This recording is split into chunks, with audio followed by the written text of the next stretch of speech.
And so what it's come down to is these iPhone videos that you put together, and they're very, almost Facebook Live type, just shaky, and that's it. That's what's happening right now, and all the equipment in the world isn't going to make your video any better if you just have one person or two people at the most doing it. And that's the struggle that our paper has. We have to wear so many hats in terms of, we don't have a producer, we don't have a writer, we don't have a graphic guy. We have to do all of ourselves. And if we don't do it, then we try to get someone to help out, but they're already busy doing their own thing. On the flip side of that, if you ask the New York Times that and the Washington Post that, they're going to tell you that they have a video staff roughly close to 50. We have a video staff of 5. So they can do it, but they are in the midst of hiring a bunch of people to do all these things: editing, graphics, shooting, producing, writing. Excuse me. They are hiring in this. Are they making any money from it? Nope. We do have equipment, high-end equipment to do some of this stuff, but we don't have the manpower to help, and we have to turn it around tomorrow or yesterday. So, there's a lot of chaos going, and you can't really have great storytelling when something is immediately quick, go shoot this thing and then come back and edit and post it, and it's going to be an in-depth story. No, you're not going to have that. So that's where the iPhone comes in, and we do, Videolicious type videos. There's also a video staff here. I am part of that video staff, and we have we have 3 full-time two full-time videographers, myself and another. Then we have a couple of other video people who mostly do editing for the social media side of it, which is different than from us. Then we have another videographer who's just for social.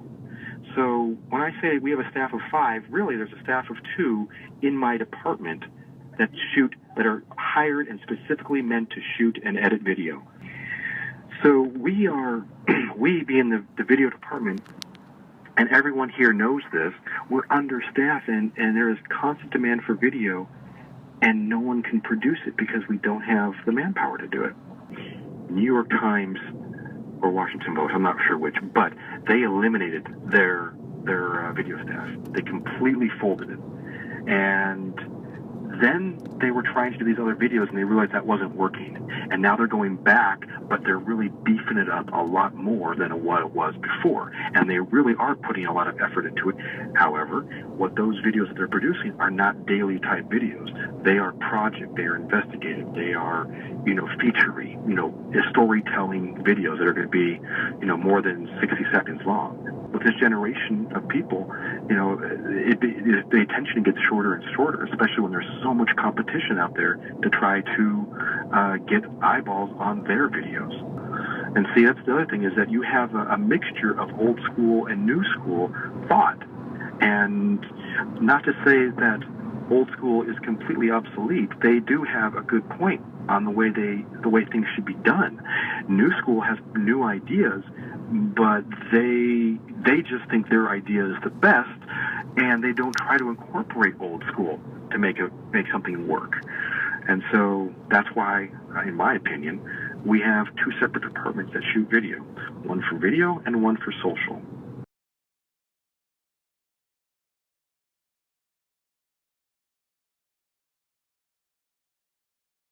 I got lucky.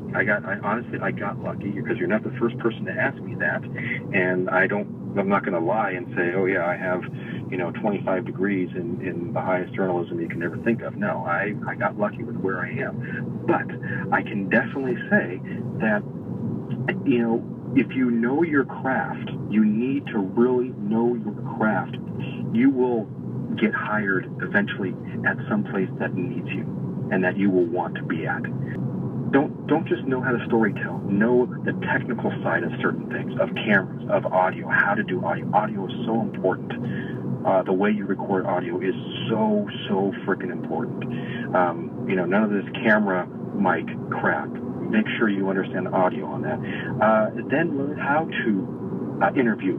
learn how to ask questions and produce a story. You know, that's the thing that seems to be what is important now, is that if you can wear many hats, if you can write, you know, not just a quick little caption, but write a small script for your story, for your narration, or for dialogue, or whatever, you know, for text on screen. You know, learn to write. If you can wear many hats, you just, you know, upped your ante for a better position.